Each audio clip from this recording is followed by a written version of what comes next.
Okay, people, what do we mean by federalism?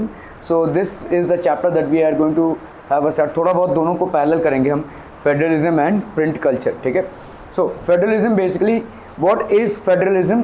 Federalism, an overview. In the previous chapter we noted that vertical division of power among different levels of government. तो आपके अलग अलग levels of government में vertical division of power होता है. मतलब कैसा होता है, देखो आपके 3 टायर्स ऑफ द गवर्नमेंट होते हैं. क्या क्या? एक तो आपका भाई साहब हो नहीं, 3 tiers of government, executive, judiciary और ये नहीं है legislature. These are 3 wings of democracy. ठीक है, ये आपके 3 विंग्स ऑफ डेमोक्रेसी है. Executive, judiciary and legislature are 3 wings of democracy. When we say 3 tiers of government, मतलब क्या होता है, गवर्नमेंट जो है तो 3 लेवल पे चलती है. एक होती है सेंट्रल लेवल पे. क्यों ऐसा डिवीजन नेसेसरी है गवर्नमेंट का? अगर आपके घर में पानी नहीं आ रहा है तो आप मोदी जी को फ़ोन नहीं करेंगे नहीं. ठीक है भाई, मेरे घर में पानी नहीं आ रहा है. ठीक है, so that has to be divided on, that has to be manage on a village level. So पहला आता है आपका भाई साहब सेंट्रल लेवल पे government. There is a central level government. Then we have basically what, central level government के बाद क्या आ जाएगा, there will be a state level government and there will be a village level government, local level government. So for effective administration we have this division. ठीक है. So in the previous chapter we noted that vertical division of power among different levels of government. तो अलग अलग levels of government में भाई साहब power अलग अलग है. तो एक हो गया भाई साहब आपका central government, one is the central government. फिर आता है भाई साहब आपका स्टेट गवर्नमेंट. तो सेंट्रल गवर्नमेंट आपकी इंडिया लेवल पे होती है. ठीक है, इंडिया के सेंट्रल लेवल पे जो गवर्नमेंट होती है उसको हम बोलेंगे central government. Then we have the state government. तो आपके हर एक स्टेट का एक गवर्नमेंट होता है. महाराष्ट्र स्टेट का एक गवर्नमेंट है, वेस्ट बंगाल स्टेट का गवर्नमेंट है, और यूनियन टेरिटरीज का भी गवर्नमेंट होता है. ठीक है, we have approximately how many 9 union territories, और इनका भी भाई साहब अलग अलग गवर्नमेंट होगा. जैसे दिल्ली एक यूनियन टेरिटरी है, गोवा एक यूनियन टेरिटरी है. सो इनके भी चीफ मिनिस्टर्स होंगे, इनके भी भाई साहब स्टेट गवर्नमेंट टाइप का ही एक मशीनरी होगा. ठीक है, okay. Then we have local self government. ये लोकल सेल्फ गवर्नमेंट डिस्ट्रिक्ट और आपके विलेज लेवल्स पे होते हैं. ठीक है, डिस्ट्रिक्ट और विलेज लेवल्स पे होते हैं. Okay, so in this chapter we noted that vertical division of power among different levels of government is one of the major forms of power sharing in modern democracies. In this chapter we focus on this form of power sharing. तो आपका एक national level पे होता है और एक आपका state level पे होता है. ठीक है, it is most commonly referred to as federalism. तो ये जो पावर शेयरिंग का है, पावर जो है तो पूरा पूरा किसी एक के पास नहीं है, पावर आपका डाइल्यूटेड है. ठीक है, कैसा है भाई साहब कि मतलब सेंट्रल लेवल पे जो गवर्नमेंट होगी, ये एक्सपेक्टेड है कि सेंट्रल लेवल की गवर्नमेंट को शायद स्टेट लेवल के प्रॉब्लम से ज़्यादा वाकिफ़ ना हो. क्या ये मामला समझ में आ रहा है? ठीक है, for example a person who is let's say you know at a very high level post in CIDCO और maybe in BMC, he will not be aware that there is a tap malfunctioning that is happening at your home. ठीक है, जिसके वजह से आपको पानी नहीं आ रहा है. कोई प्लम्बर या कोई वहाँ पे जो टेक्नीशियन है शायद आके उसको ठीक कर दे. तो यहाँ पे आपके विलेज या डिस्ट्रिक्ट या स्टेट लेवल के जो प्रॉब्लम्स हैं वो बहुत स्पेसिफिक प्रॉब्लम्स होते हैं, और ज़रूरी ये बनता है कि आपके सेंट्रल लेवल पे जो लोग होंगे शायद उस प्रॉब्लम से वाकिफ़ नहीं होंगे क्योंकि वो उस बैकग्राउंड से शायद ना आ रहे हैं. ठीक है, सो बहुत से टाइम पे क्या होता है कि सेंट्रल लेवल पे तो गवर्नमेंट इलेक्ट हो गई है, लेकिन एक जो स्टेट है या एक जो डिस्ट्रिक्ट है वो पीछे ही रह जाता है क्योंकि उस पर ध्यान नहीं जाता है. उसके प्रॉब्लम्स हमारे लिए प्रॉब्लम्स नहीं होते हैं. ठीक है, फॉर एग्जांपल अगर आपका देखिए, जैसे समझ लो आप अपने बिल्डिंग के लेट्स से चेयरमैन या सेक्रेटरी हैं भाई साहब, कुछ तो हैं. ठीक है, गवर्निंग बॉडी में, और आपके पास कंप्लेन आता है किसी फ्लैट में ओनर से कि मेरे घर में लीकेज है या मेरे घर में ये वाला प्रॉब्लम है. ठीक है, मेरे घर में वो वाला प्रॉब्लम है. तो आप उस प्रॉब्लम को कनेक्ट कर सकते हैं. ठीक है, लेकिन अगर कोई आपको प्रॉब्लम बोल रहा है कि भाई मेरा बच्चा बहुत शैतानी कर रहा है, तो क्या ये आपका प्रॉब्लम हुआ? एज अ सेक्रेटरी और chairman, is this your problem? तो आप हैंडल कीजिए भाई साहब. ठीक है, यू हैंडल इट योर. ठीक है, तो that is not a problem that needs to be identified by you. ठीक है, it has to be fix by them only. So इस तरह से आपके कुछ प्रॉब्लम्स होते हैं जिनके हम भाई साहब, तो आप ये जो बच्चा शैतानी कर रहा है या ये जो बच्चा आउट ऑफ कंट्रोल जा रहा है, इसके लिए पेरेंट्स को किसी और के पास जाना पड़ेगा, किसी काउंसलर के पास जाना पड़ेगा, किसी टीचर के पास जाना पड़ेगा, किसी और व्यवस्था में अलाइन करना पड़ेगा, rather than complaining it to the secretary or the chairman of the building. ठीक है, who will address common issues regarding the building, not this issue.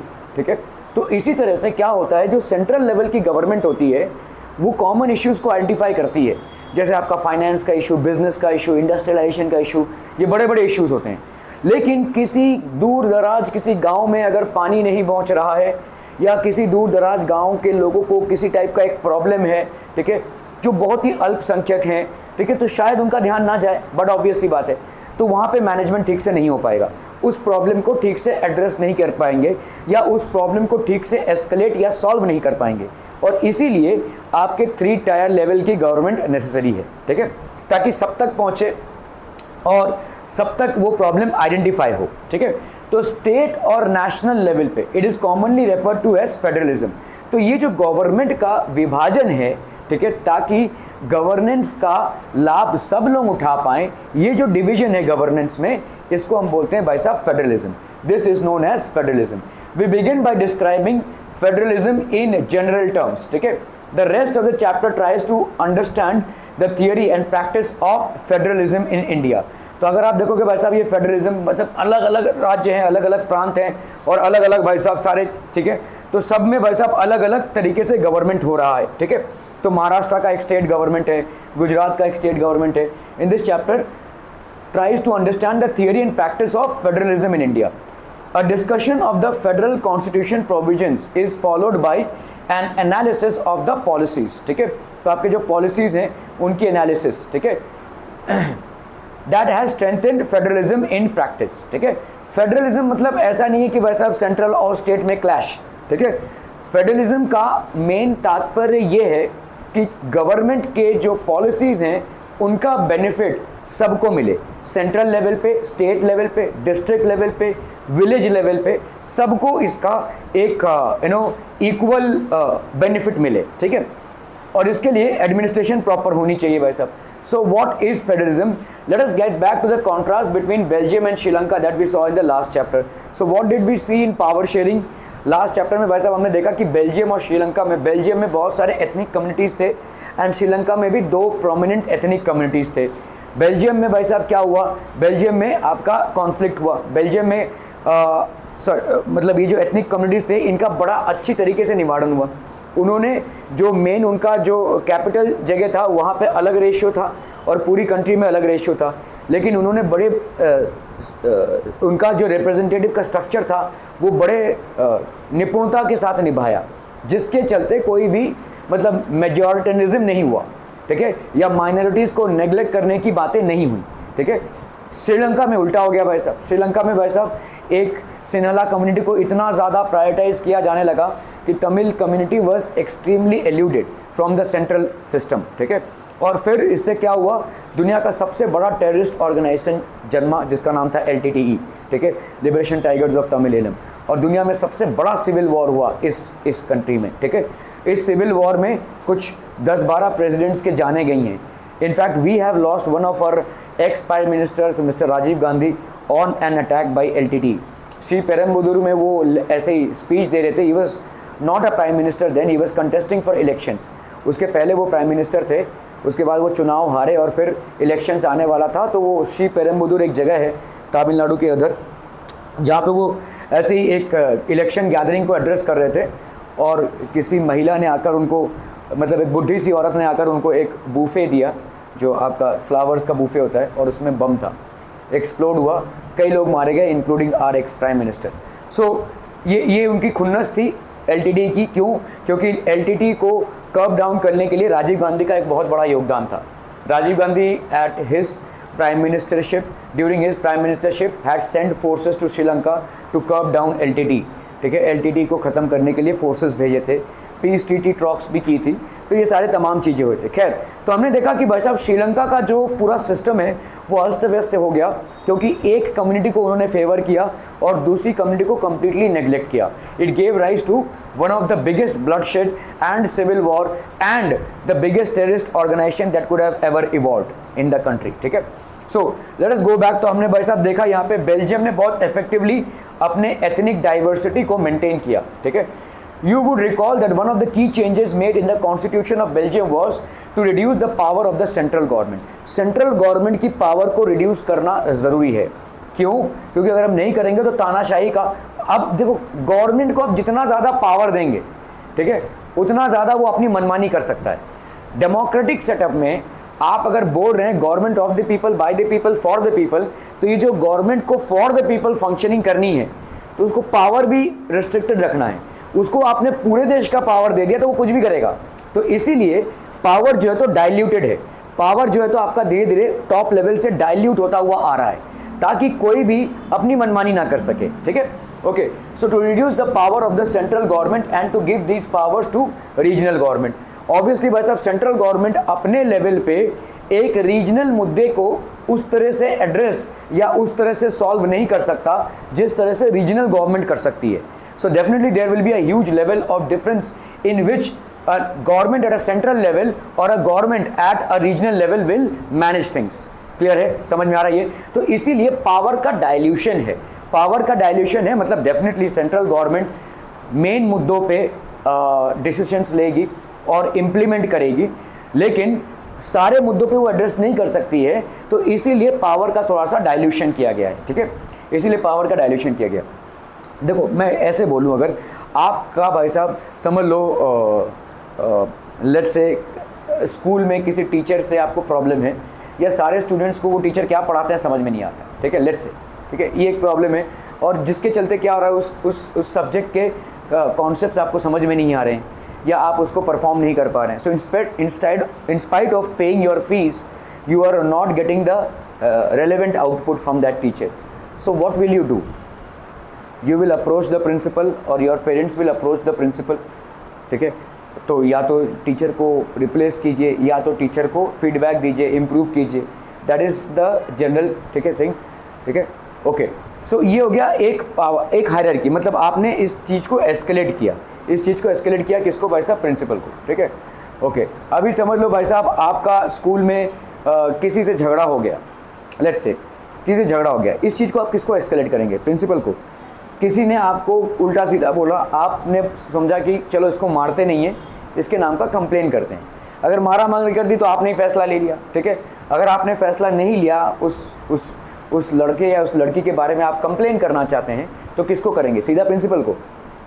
Will you directly escalate it? No, you will escalate it to your class teacher और to any teacher in whose period that has happened. फिर या तो आप coordinator को, तो ये hierarchy है, ठीक है, ये प्रॉब्लम्स की एक हायरार्की है विच इज़ बेसिकली एस्केलेटेड। तो इसी तरह से आपके जो रीजनल गवर्नमेंट्स होते हैं एग्जिस्टेड इन बेल्जियम, ठीक है, even earlier they had their roles and powers, ठीक है। बेल्जियम में पहले एग्जिस्ट करता था। स्टेट गवर्नमेंट ने पावर दी भाई साहब किसको? स्टेट गवर्नमेंट ने सेंट्रल गवर्नमेंट को पावर दी, ठीक है, सेंट्रल गवर्नमेंट अपने सेंट्रल लेवल पे, but all these powers were given to these governments and could be withdrawn by the central government. तो सेंट्रल गवर्नमेंट कभी भी इन पावर्स को विड्रॉ कर सकता था, ठीक है। सेंट्रल गवर्नमेंट के पास इतना पावर है कि रीजनल लेवल पे या ये स्टेट गवर्नमेंट लेवल पे जो पावर्स हैं, ओए इसको इधर कर जरा, तो इसको भाई साहब विड्रॉ कर सके, ठीक है, that can be withdrawn. The change that took place in 1993 was that the regional governments were given constitutional powers। तो regional governments को क्या मिल गया भाई साहब? constitutional powers मिल गया, ठीक है, constitutional powers that were no longer dependent on the central government। तो ये भाई साहब सेंट्रल गवर्नमेंट पे छोटी छोटी चीज़ों पे डिपेंडेंट नहीं थे। Thus Belgium shifted from a unitary to a federal form of government। तो एक गवर्नमेंट से, ठीक है, यूनिटरी फॉर्म ऑफ गवर्नमेंट जो सिर्फ सेंट्रल लेवल पे एग्जिस्ट करती है, it shifted to a federal form of government, जहाँ पे भाई साहब पावर का क्या होता है? डाइल्यूशन होता है, dilution of power happens. Thus Belgium shifted from a unitary to a federal form of government.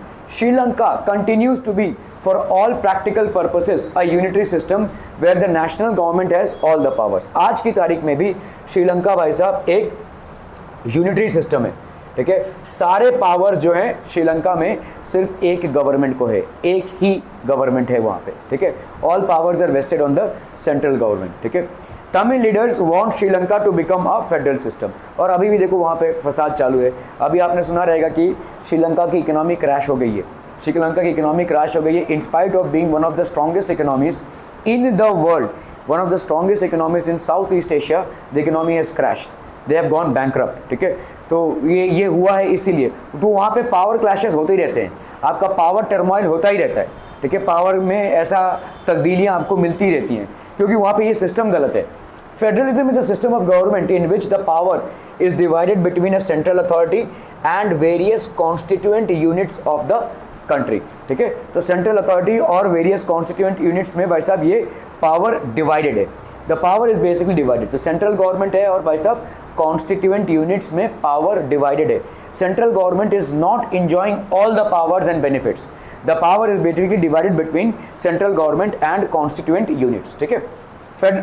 Federation has two levels of government, ठीक है।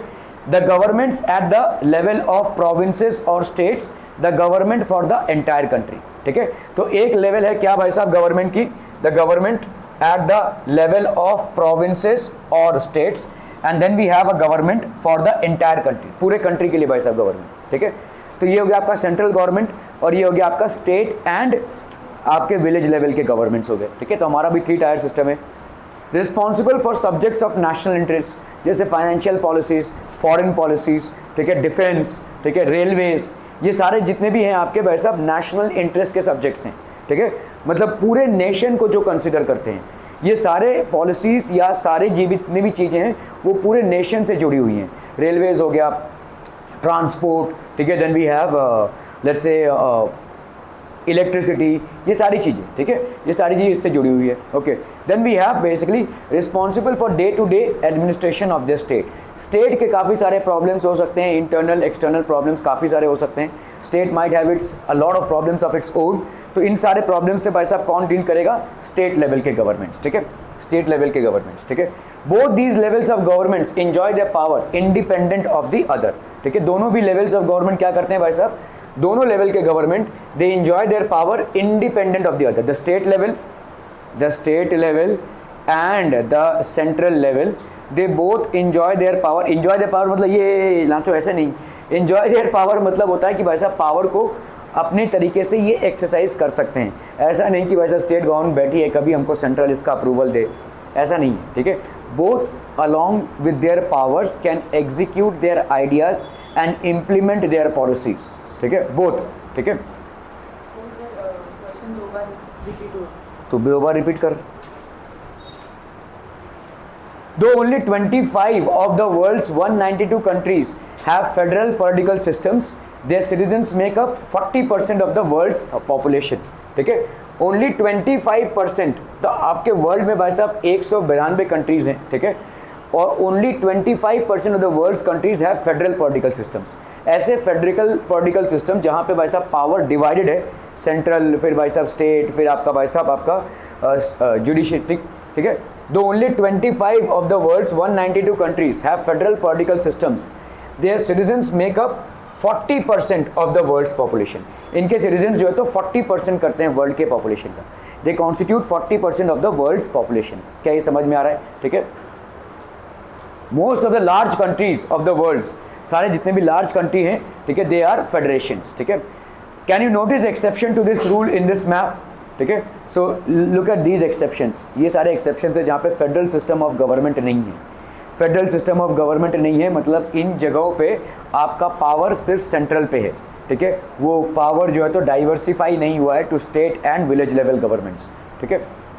So difference between unitary and federal system, तो unitary system में क्या होगा? Either there is one level of government और sub units are subordinate to the central government. तो एक ही government है या उसके सब यूनिट्स हैं लेकिन वो सारे सेंट्रल गवर्नमेंट के लिए काम कर रहे हैं, ठीक है। So they are all working for the central government only, ठीक है। So there is no different form of government. More than one level of government, ठीक है। तो हमारा भाई साहब more than one level of government है। Central government can order local government, तो जो भी आपका सेंट्रल गवर्नमेंट होगा ये लोकल गवर्नमेंट्स को ऑर्डर कर सकता है क्योंकि वो उसके नीचे ही है, ठीक है। Central government does not order local governments. Local governments are independent to function on their own, ठीक है। Local governments are independent to function on their own, okay. और क्या है भाई साहब? No power to local governments. Local governments को कोई power नहीं होता है under unitary system, they work under the central government. Central governments के डिसीजंस को वो इम्प्लीमेंट कर सकते हैं बस।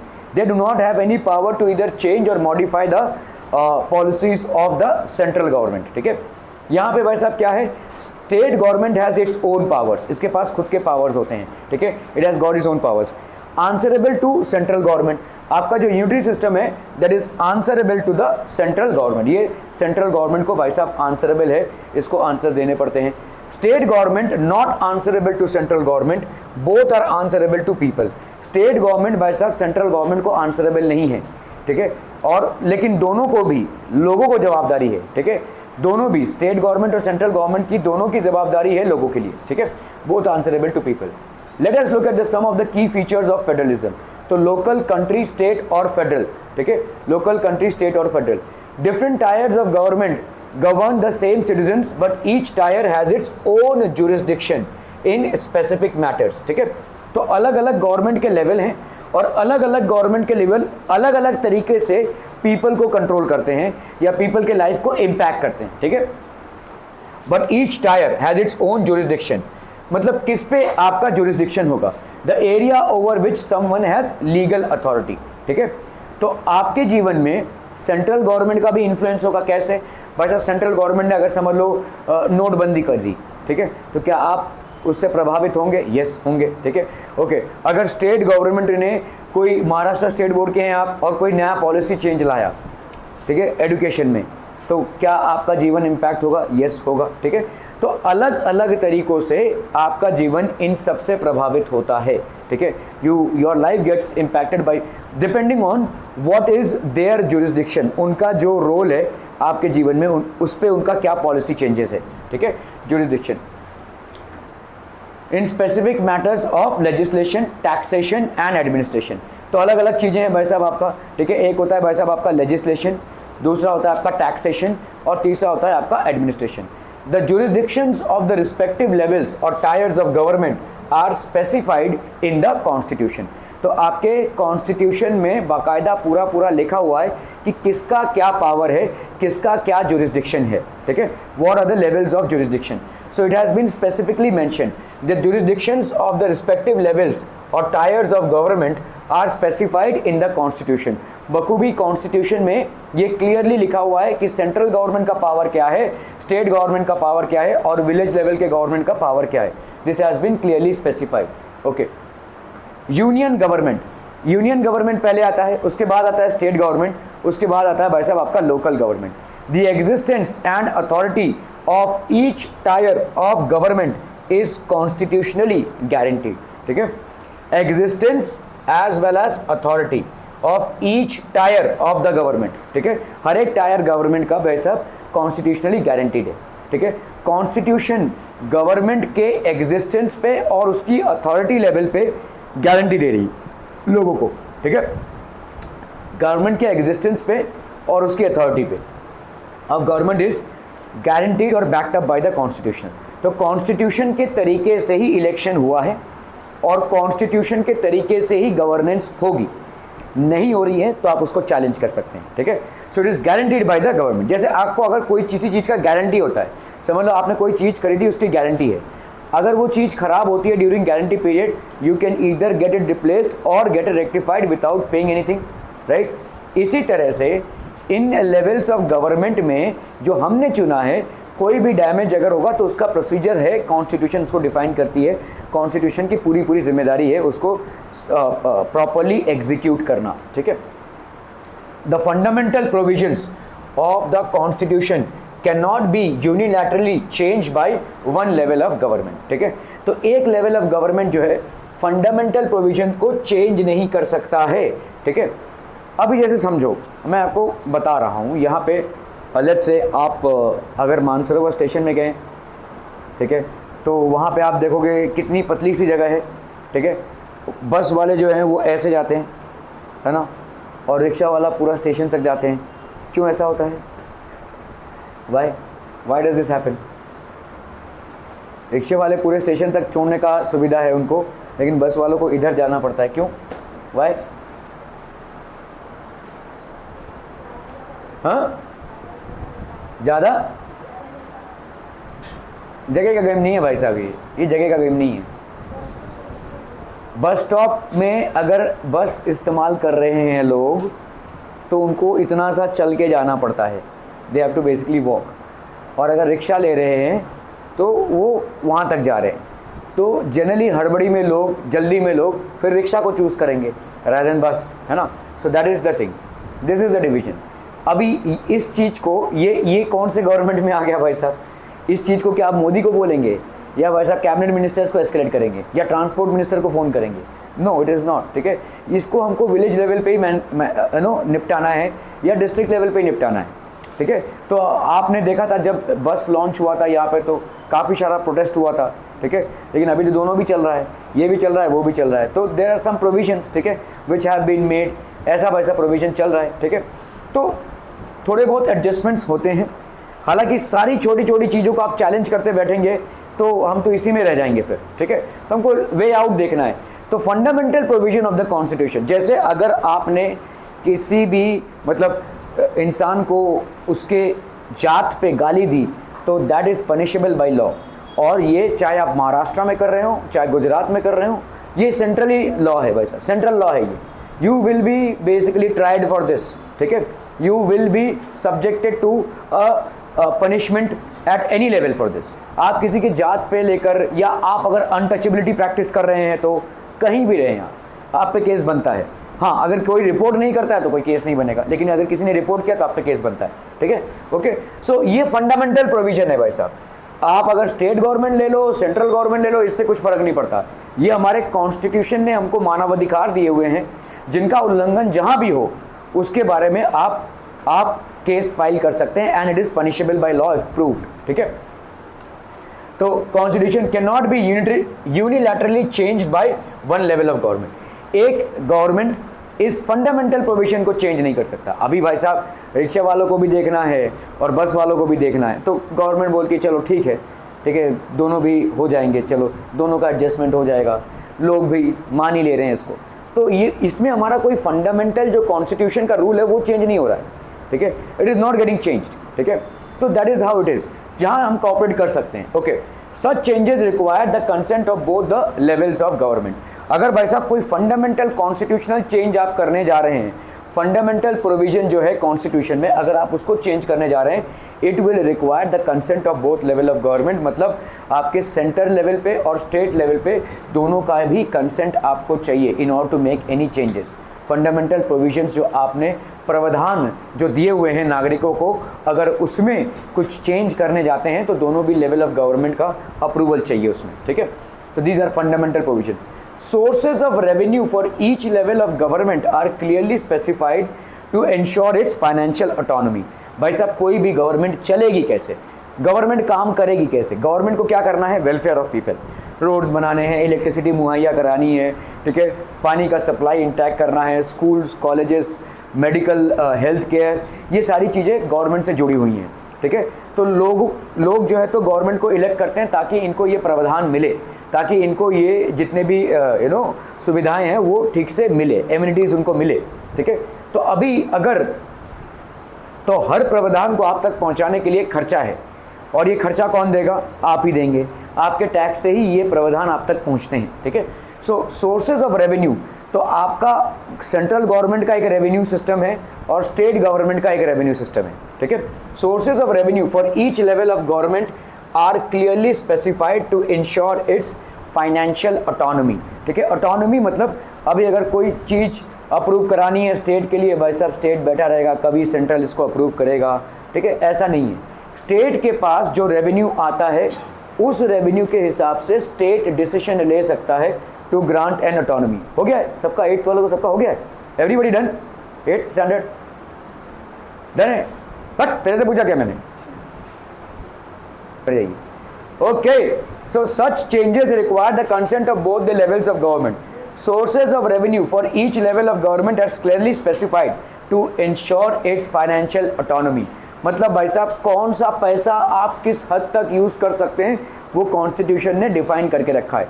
किस टैक्स का पैसा आप तक जाएगा, कौन से टैक्स का पैसा आप तक जाएगा, ये क्लियरली स्पेसिफाइड है। तो सबका सोर्स ऑफ इनकम जनरेटेड है, ठीक है, डिफाइंड है। ये नहीं बोल सकता कि मेरा पैसा ये भाई साहब लड़मदड़ी नहीं कर सकते लोग, दोनों का सोर्सेज ऑफ रेवेन्यू स्पेसिफाइड है, ठीक है। As per the constitution the sources of revenue for both the levels of government are clearly specified, ठीक है। Sources of revenue are clearly specified.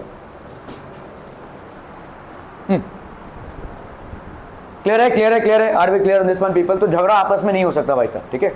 Courts have the power to interpret the constitution and the powers of different levels of government. तो court के पास power है भाई साहब to interpret the constitution. सिर्फ court के पास पावर है कि वो कॉन्स्टिट्यूशन में जो लॉज हैं उसको चेंज कर, देखिए लॉज चेंज होंगे, ठीक है, लॉज क्यों चेंज होंगे, ठीक है, लॉज क्यों चेंज होंगे, नहीं ऐसा लगा कि मोबाइल वाला चला, ऐसा लगा, ठीक है, लॉज क्यों चेंज होंगे, क्योंकि लॉज भाई साहब यूनिफॉर्म नहीं रह सकते, आपका जो एडमिनिस्ट्रेटिव सेटअप है वो चेंज हो रहा है ना। एक 1951 में जो हमारे कॉन्स्टिट्यूशन लिखे गए थे तभी हमारा सोसाइटियल सेटअप अलग था, आज की तारीख में भाई साहब सोसाइटियल सेटअप अलग हो रहा है, there are a lot of things which are evolving, ठीक है, तो सोसाइटियल सेटअप में कोई चेंजेस होंगे क्या, व्हाट आर द चेंजेस, ठीक है, तो इस हिसाब से जो भी चेंजेस आपके होंगे तो इस हिसाब से हमको लॉज भी चेंज करने पड़ेंगे, the laws also have to change. For example 1951 में हमारे पास कोई भी कंप्यूटर्स नहीं थे, इंटरनेट कनेक्शन नहीं था, so obviously there will be no cyber laws, cyber crimes तो हो ही नहीं सकता भाई साहब, अगर इंटरनेट कनेक्शन ही नहीं है और उतना आपका इंटरनेट यूजेज ही नहीं है तो साइबर लॉस क्या होंगे, नहीं होंगे, लेकिन क्या साइबर क्राइम्स आज की तारीख में हो रहे हैं, so do we need specific laws for them, so they will be laws for them, ठीक है, तो इसीलिए आप देखोगे कॉन्स्टिट्यूशंस में बहुत सारे अमेंडमेंट्स हुए हैं, आपका लाइफस्टाइल और सोसाइटियल सेटअप चेंज होता रहता है, तो सोसाइटियल सेटअप के चेंज के हिसाब से आपके कॉन्स्टिट्यूशन में भी चेंजेस होते हैं, लेकिन फंडामेंटल चीज़ों को चेंज नहीं कर सकते हम, ठीक है, अमेंडमेंट्स होते रहते हैं। द हाईएस्ट कोर्ट, मतलब हमारे यहाँ पे हाईएस्ट कोर्ट कौन सा है भाई साहब, सुप्रीम कोर्ट, ठीक है, the highest court in India is the supreme court, acts as an umpire if disputes arise.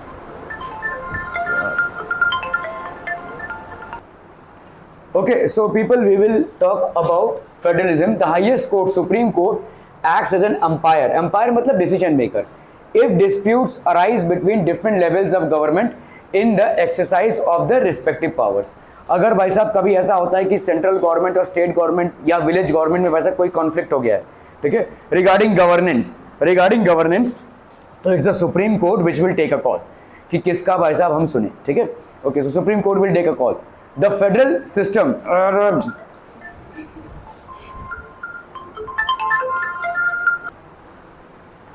okay, so the federal system thus has dual objectives, तो भाई साहब इसके dual objectives हैं, to safeguard and promote the unity of the country, एक तो हो गया भाई साहब safeguard and promote the unity of the country, मतलब भाई साहब आपका unity को promote करना, and क्यों, क्योंकि भाई साहब अगर फेडरल सिस्टम रहेगा तो आपस में तालमेल रहेगा, ठीक है, समझ लो अगर कोई ऐसा स्कूल है जहाँ पे टीचर्स का प्रिंसिपल से नहीं बन रहा है, प्रिंसिपल का पियोन लोगों के साथ नहीं बन रहा है, ठीक है, मतलब सब अफला तफली का माहौल है, सब मारा मारी कर रहे हैं भाई साहब, ठीक है, रोज स्कूल में जाओ तो स्टूडेंट्स को पढ़ाने की जगह में भाई साहब अफला तफली चल रही है, ठीक है, तो प्रिंसिपल्स का भाई साहब टीचर्स के साथ आर्ग्यूमेंट हो रहा है, टीचर्स का पियोन लोगों के साथ आर्ग्यूमेंट हो रहा है, ठीक है, ये सारा चल रहा है, तो वो क्या होगा, will that be a school where in education can be delivered efficiently, obviously not. तो अगर कोई ऐसा सिस्टम हो जहाँ पे प्रॉपर तालमेल हो, जहाँ पे प्रॉपर पावर्स को एक्सरसाइज किया जा सके, जहाँ पे प्रॉपर रेवेन्यू मैनेजमेंट हो, ये सारी चीज़ें अगर प्रॉपरली हो, हाँ डिफरेंसेस रहेंगे, it doesn't mean that there will be no differences but they can be sorted out, ठीक है। तो फेडरल सिस्टम ऑफ गवर्नमेंट के दो ऑब्जेक्टिव्स हैं, एक to safeguard and promote the unity of the country, तो क्या आपके कंट्री का यूनिटी बना रहेगा, यस, ठीक है, क्योंकि प्रॉब्लम्स अभी एकदम लोकल लेवल पे भी आइडेंटिफाई हो रहे हैं, टू अकोमोडेट रीजनल डाइवर्सिटी। अभी भाई साहब रीजनल डाइवर्सिटी क्या है, हर एक रीजन भाई साहब लोगों से बना हुआ होता है, ठीक है, तो therefore definitely there are natural resources, but with natural resources तेरी हंसी ना, तेरे पेपर का इनवर्स प्रोपोर्शनलिटी है, ठीक है, with natural resources as well as human resources, और हर एक स्टेट की अलग सी एथनिक पॉपुलेशन है, ठीक है, तो ऑब्वियस रीजन है कि भाई साहब हर एक स्टेट का रिक्वायरमेंट भी अलग अलग होगा, तो इस डाइवर्सिटी को हम फेडरल सिस्टम ऑफ गवर्नमेंट में अकोमोडेट कर लेते हैं, ठीक है। Therefore two aspects are crucial for the institutions and practice of federalism, so दो एस्पेक्ट भाई साहब बहुत क्रूशियल है for the practice of federalism. Government at different levels should agree to some rules of power sharing. आपका एक government कौन सा हो गया, यूनियन गवर्नमेंट, दूसरा हो गया भाई साहब आपका स्टेट गवर्नमेंट, और तीसरा हो गया भाई साहब आपका local government.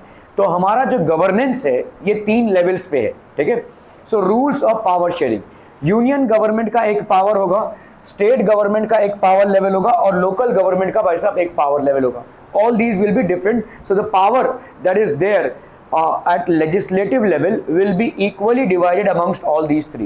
So governments at different levels should agree to some rules of power sharing. They should also trust that each would abide by it's part of the agreement, ठीक है। सो इनके एक ट्रस्ट होना चाहिए, each would abide by it's part of the agreement. तो हर एक level of government, भाई ये अपना काम कर रहा है, ये अपना काम कर रहा है और ये अपना काम कर रहा है, they will all abide by the part of the agreement, कोई भी एग्रीमेंट को उल्लंघन नहीं कर रहा है, ठीक है। Okay, so an ideal federal system has both aspects, mutual trust, agreement to live together. The exact balance of power between the central and the state government varies from one federation to other. One federation to other मतलब अलग अलग countries में union government और federation और जो state government है उनके बीच में जो तालमेल है या उनका जो पावर है या उनका जो रेवेन्यू डिस्ट्रीब्यूशन है ये अलग अलग है, ठीक है। तो वन फेडरेशन मतलब एक कंट्री से दूसरे कंट्री में इसमें फर्क है, सेंट्रल लेवल की गवर्नमेंट और स्टेट लेवल के गवर्नमेंट के पावर्स में, ठीक है, ये फर्क है, ठीक है। कितना पावर कौन हैंडल कर रहा है या कितने चीज़ों को कोई हैंडल कर रहा है। This balance depends mainly on the historical context in which the federation was form. तो किस तरह से फेडरेशन की फॉर्मेशन हुई है, किस तरह से फेडरेशन की, जैसे हमारे इंडिया में ये जितने भी स्टेट्स आपको दिख रहे हैं इसका मेन बेसिस क्या है, लैंग्वेज, लिंग्विस्टिक बेसिस पे स्टेट का डिवीजन हुआ है। तो क्या दूसरे कंट्रीज में भी ऐसा ही डिवीजन हुआ है, शायद नहीं, शायद नहीं, ठीक है। सो दूसरे कंट्रीज में ये डिवीजन नहीं हुआ है, ठीक है। So the balance depends mainly on the historical context in which the federation was form. तो जिस हिस्टोरिकल कॉन्टेक्स्ट हमारा क्या रहा है, लैंग्वेज, लैंग्वेज के हिसाब से आपका फेडरेशन फॉर्म हुआ है, ठीक है। तो अगर समझ लो उत्तर प्रदेश के लोग अगर बोलें कि भाई साहब हमारी राष्ट्रभाषा हिंदी हो जानी चाहिए, तो क्या वो हो जाएगी, नहीं होगी। सेंट्रल लेवल पे गवर्नमेंट इसको नहीं इम्प्लीमेंट कर सकता, क्योंकि पहली बात तो विभाजन ही या आपका डिस्ट्रीब्यूशन ही लिंग्विस्टिक बेस पे है। अगर आपकी आपका जो राष्ट्रभाषा है वो हिंदी हो जाए तो भाई साहब फिर तो पूरे देश का जो स्टेट गवर्नेंस है वो भी डाइल्यूट हो जाएगा। आप किसी एक भाषा को अगर प्राथमिकता देंगे तो बाकी सारे स्टेट्स के लोग बोलेंगे क्यों हमारी भाषा को, कि नहीं, फिर एक भाई साहब कैसन होगा, ठीक है।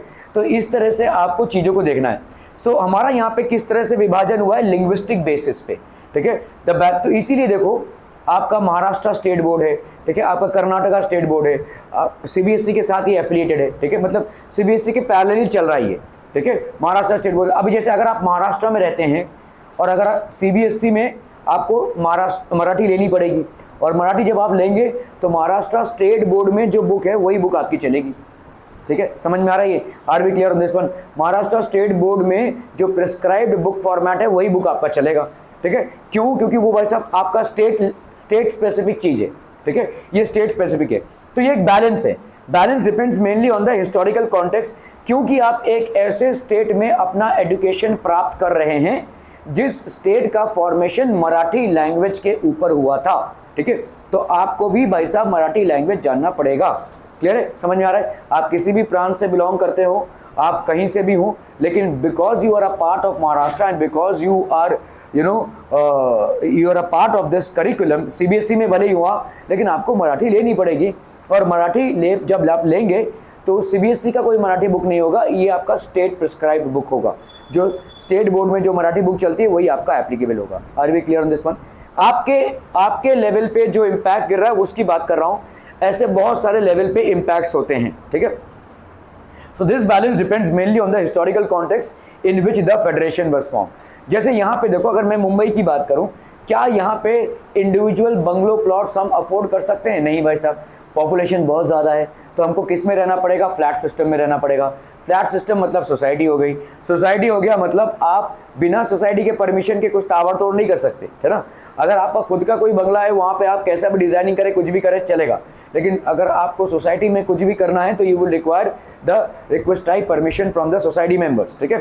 So this balance depends mainly on the historical context in which the federation was form, जिस कॉन्टेक्स्ट में फेडरेशन फॉर्म हुआ है। There are two kinds of routes through which federations have been formed: coming together and holding together. So coming together and holding together are the two ways. So coming together is one federation, ठीक है, सारे states का एक साथ आना।